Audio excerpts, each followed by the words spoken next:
Amerikan istihbarat birimleri Rusya'nın Ukrayna'yı olası işgali için gerekli birliklerin %70'ini sınırda konuşlandırdığını açıkladı. ABD istihbarat teşkilatlarının açıklamasına göre Rusya 110 bin askeri Ukrayna sınırına gönderdi.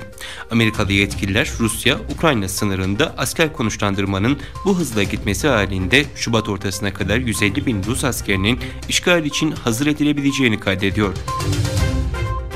Arjantin Çin Halk Cumhuriyeti Devlet Başkanı Xi Jinping'in 2013 yılında 100 yılın projesi başlığıyla duyurduğu Modern İpek Yolu projesine katılma kararı aldı. Pekin Kış Olimpiyat Oyunları'nın açılış törenine katılan Arjantin Cumhurbaşkanı Çin Halk Cumhuriyeti Devlet Başkanı Xi Jinping ile pazar günü yaptığı görüşmede ülkesinin bu projeye katılımına ilişkin anlaşmayı imzaladı. Afrika Birliği Siyasi İşler, Barış ve Güvenlik Komiseri Etiyopya'nın başkenti Addis Ababa'da düzenlenen Afrika Birliği zirvesi kapsamında basın mensuplarına açıklama yaptı. Yabancı savaşçıların Afrika'da olağan hale geldiğine dikkat çeken komiser, paralı yabancı savaşçılar Afrika'yı terk etmeli dedi. İsrail Başbakanı Naftali Bennett haftalık kabine toplantısında yaptığı konuşmada ulusal güvenlik gündemi ve Avusturya'nın başkenti Viyana'da İran'la yürütülen nükleer müzakerelere ilişkin açıklamalarda bulundu. İran'ı ülkesine yönelik en büyük tehdit olarak nitelendiren İsrail Başbakanı, İran'la varılacak bir anlaşmanın nükleer programla başa çıkma kabiliyetine zarar vereceğini ileri sürdü.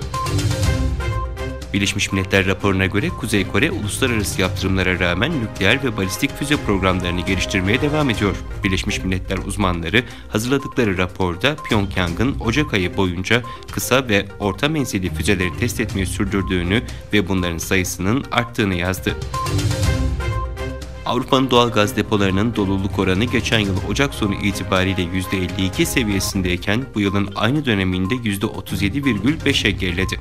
Uzmanlar Rusya ile Ukrayna arasındaki gerilim nedeniyle doğal gaz tedarikinde sıkıntı yaşanabileceğini ifade ediyor.